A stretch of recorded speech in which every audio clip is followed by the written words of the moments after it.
Let me give you the main points that we'd like you to take away regarding contraception and birth control. First is that those two words, while related, are just a little bit different. So I've provided a definition for each of those here for you. And again, while we use them synonymous with each other, I want you to be aware of just the subtle differences in those two. So to help you kind of organize a pretty significant amount of information, I've provided this chart for you that takes the contraception or birth control methods and kind of group them into classification, whether it's primarily for the male or female to use, which offers protection against sexually transmitted infections, because again, some youngsters believe that if they protect themselves from pregnancy, that they're also protecting themselves from sexually transmitted infections, and that's not necessarily the truth. Also, just to give you an idea of what's available at your local drugstore or over the counter versus what you would have to get from a doctor prescription or visit in a clinic.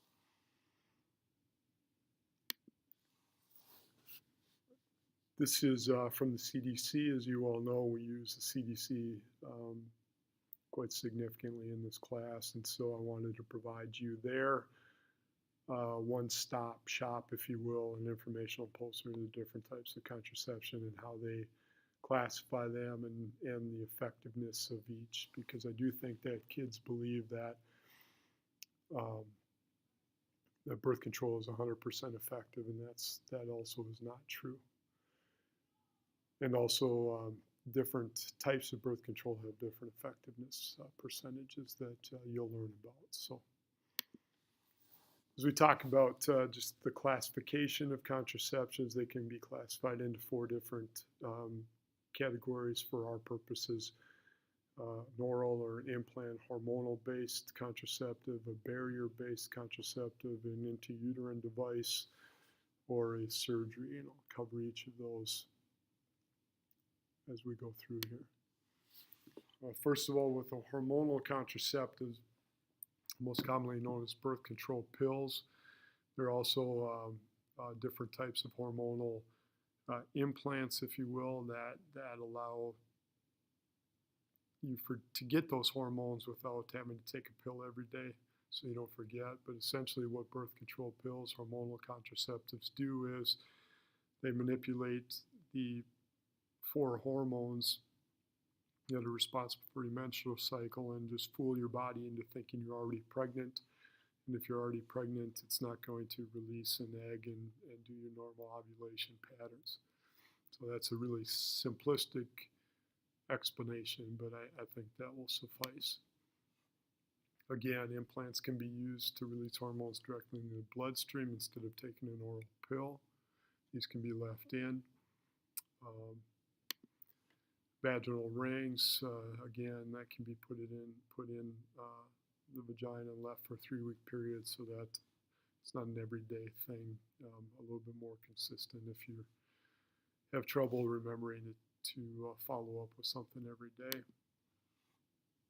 There's also injections, most commonly injection Depo-Provera, and again, they're hormones injected in one dose, and they'll last for an extended period of time. There's a transdermal patch that's kind of similar to the nicotine patch that will allow you to absorb the hormones in through your skin. And while there are different transmission methods, they're all based on the same principle. Now, if we move to a barrier contraceptive, a barrier is something that stops the sperm from coming in contact with the egg.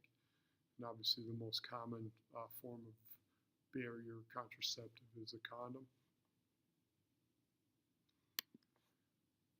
There's also a female condom, and while it's not nearly as popular as a male condom, it gives the female a little bit more control, where she's able to protect herself and not have to rely on the male.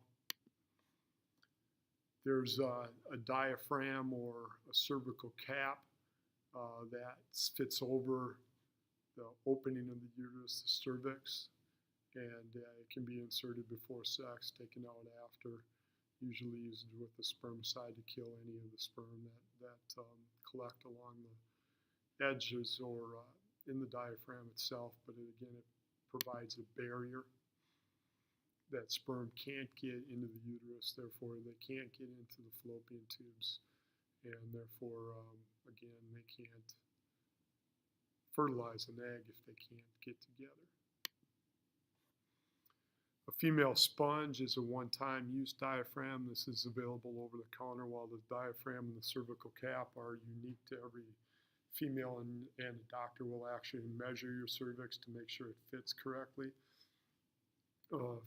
Female sponge is available over the counter, but it works on the same principle. Spermicides are creams or jellies that can be used with other methods like a cervical cap or a diaphragm or a sponge that will kill sperm before they can make contact in the egg. It's an added layer of protection. An IUD, an intrauterine device, is something that can be placed inside the uterus, and it can be placed in for long periods of time, so you don't have to worry about using something every time you have sex. Provides a little bit more freedom. But what it does, it changes the environment in the uterus to discourage or not allow the egg to, if it does get fertilized, it won't be able to implant into the endometrium, and therefore it would not be able to continue to develop and turn into a developing fetus. There are also surgical procedures, and tubal ligation and vasectomies are really closely tied, and what they do is they just surgically stop the eggs from being able to transport from the ovary to the uterus, and also in the male, stop the sperm from being able to get from the testicles to the urethra. So again, these are surgical procedures where the tubes are cut and tied. You might hear kids saying, get your tubes tied. This is the same type of procedure. There's also an emergency contraception, and this is a ECP pill, and it's a morning after pill. Maybe you've heard of that. It uses a high dose of combined oral contraceptives to terminate a pregnancy or create an environment that an embryo can't attach itself and continue to develop. And the intrauterine device, IUD method, involves insertion of IUD into the uterus by your doctor. Again, after sex had taken place, and the IUD can create an unfriendly environment for egg and sperm. And so again, these are emergency contraceptive measures that I wanted you to be aware of. And there continues to be advances in birth control contraception, and this isn't meant to be an exhaustive list. It's just to give you an overview of the different types of products and methods that are available. The only, in closing, the only sexually transmitted infection protection comes from barrier devices, primarily a male condom and a female condom. And so, again, contraception and birth control are not necessarily synonymous with protecting yourself from an STI.